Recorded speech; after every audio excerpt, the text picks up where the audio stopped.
ఆడవాళ్ళకి బంగారం అంటే చాలా ఇష్టం కదా. అయితే ఒక మహిళ ఎప్పటి నుంచో బంగారం కొనుక్కోవాలని భర్తకు తెలియకుండా కొన్ని డబ్బులు దాచుకుంటూ వచ్చిందట. చాలామంది మగవాళ్ళు బంగారం కొంటానని అంటే ఒప్పుకోరు కదా.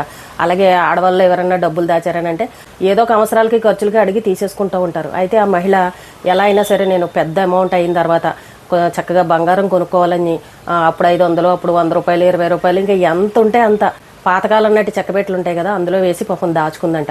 అలా 8 ఏళ్ళు ఎంత డబ్బులుంటే అంతా భర్తకు తెలియకుండా దాస్తే ఇంకా సరే 8 ఏళ్ళు అయింది కదా, ఇప్పటికి ఎక్కువ అమౌంట్ అయ్యి ఉంటుందని చెప్పేసి ఆ పెట్టిని ఓపెన్ చేసి చూసేసరికి మొత్తం ఎలకలన్నీ కూడా పొట్టు చేసి పిల్లలను పెట్టేసాయంట. నిజంగా ఎంత బాధగా ఉంటుంది చెప్పండి. ఆ అమ్మాయి అందులో 12 లక్షల రూపాయలు దాచిపెట్టిందంట. చూసారా, బంగారం కొనుక్కుందామని ఆ అమ్మాయి ఎంతో ఇష్టంగా దాచుకుంటే ఆ ఎలకలు చూడండి ఎంత నాశనం చేసాయో. ఇలాంటి సంఘటన గతంలో కూడా చూసాం. పాపం పెద్దవాళ్ళు అలా నోట్లన్నీ తీసుకువెళ్ళి ట్రంకు పట్టిల్లోనూ ఎక్కడో చోట బట్టల కింద షెల్ఫుల్లోనూ అక్కడక్కడ పెడితే చెదలు పట్టేయడం, ఎలకలు కొట్టేయడం ఇలాంటివి కూడా చూసాం. కాబట్టి ఎప్పుడైనా సరే మహిళలు డబ్బులు దాచేవాళ్ళు అప్పుడప్పుడు చూసుకుంటూ ఉండండి. లేదంటే ఇగో ఇలాంటివన్నీ జరుగుతాయి. అసలు చెక్క పెట్టెల్లోనూ అక్కడ అన్నేసి రోజులు అలా ఉంచారు అనుకోండి, మరి ఎలకలు, పురుగు, పుట్ర, చెదలు పట్టేయడం మరి ఇలాంటివన్నీ జరుగుతాయి కదా. మరి ఈ మహిళ 8 ఏళ్ళగా మరి ఎందుకు చూసుకోలేదో అర్థం కాలేదు.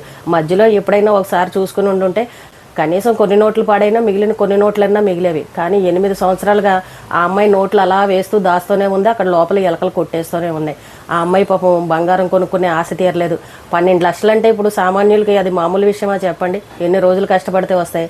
ఆ మహిళ ఏమీ చెప్పుకోలేక పాపం బాధపడుతూ అలాగా కన్నీళ్ళు పెట్టుకుని ఏడుస్తూ. కొంతమంది ఆడవాళ్ళు ఇలాంటి తప్పులు కూడా చేస్తూ ఉంటారు.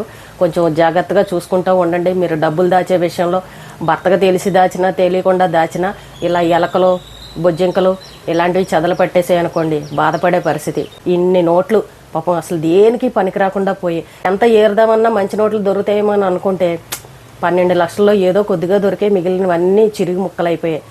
ఎంత బాధగా ఉంటుందో చూడండి. మనం కష్టపడి సంపాదించుకున్న సొమ్ము ఈ రకంగా అయ్యిందనుకోండి, ఎవరికైనా బాధే కదా. అది విషయం.